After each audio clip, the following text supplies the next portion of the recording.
Pendant la période des manifestations antiracistes du mouvement Black Lives Matter, on a pu voir en tendance Twitter le hashtag #SaleJuif. Bon, la réaction normale face à une telle information, c'est de se dire mais comment c'est possible que des dizaines de milliers de personnes puissent propager un message aussi horrible? Et ben en regardant de plus près les tweets, on se rend compte qu'on n'est pas les premiers à s'être posé cette question. En fait, même la majorité des tweets sur ce hashtag sont des réactions du même genre, comme par exemple ce tweet à plus de 1000 retweets qui dit «Non mais vous êtes sérieux là? Dans quel monde vit-on?» Bon, en fait, c'est pas la première fois qu'un sujet polémique arrive en tendance à cause des gens qui s'en indignent. Par exemple, en 2016, on a pu voir en tendance le hashtag Islam hors d'Europe qui a atteint plus de 10 000 retweets. Mais quand on regarde de plus près, on se rend compte que 98% des tweets étaient plutôt anti-racistes, bien-pensants et bienveillants, mais que seulement 2% étaient réellement islamophobes. On a aussi eu l'exemple en mai dernier avec le hashtag Si j'étais un juif qui est aussi arrivé en tendance. Mais ce qui est intéressant avec ce dernier hashtag, c'est que je suis tombé sur un hacker sur Twitter qui s'est amusé à retracer le réseau complet de propagation du hashtag.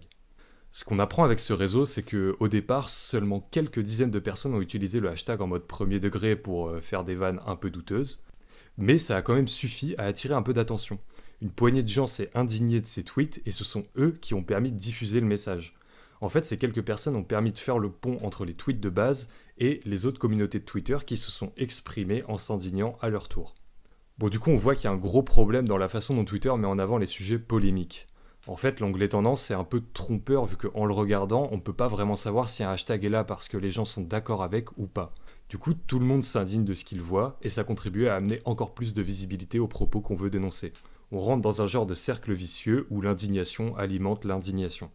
On comprend bien avec tout ça que si on veut arrêter d'apporter plus de visibilité aux messages qu'on veut dénoncer, il faut tout simplement arrêter d'utiliser leur hashtag. À la place, on peut par exemple signaler les tweets, vu que bon, je suis pas sûr que les messages antisémites et islamophobes aient vraiment leur place sur Twitter. Mais le problème vient pas que des utilisateurs. Comme je l'ai dit, c'est Twitter qui induit en erreur avec un mauvais système de représentation qui permet pas vraiment de discerner l'approbation de l'indignation. Il pourrait peut-être rajouter une fonctionnalité pour, je sais pas, signaler notre avis sur un sujet quand on utilise le hashtag par exemple, avec un genre de pouce vers le haut ou vers le bas à la manière des vidéos YouTube.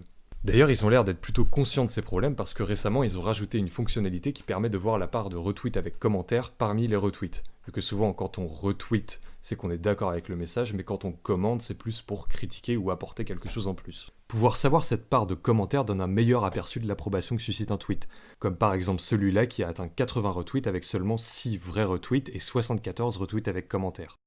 Bon, au final, ce qu'il faut garder en tête, c'est que l'onglet tendance nous donne plus un ensemble de sujets dont les gens parlent en ce moment, mais il permet pas vraiment de connaître les opinions des gens sur ces sujets.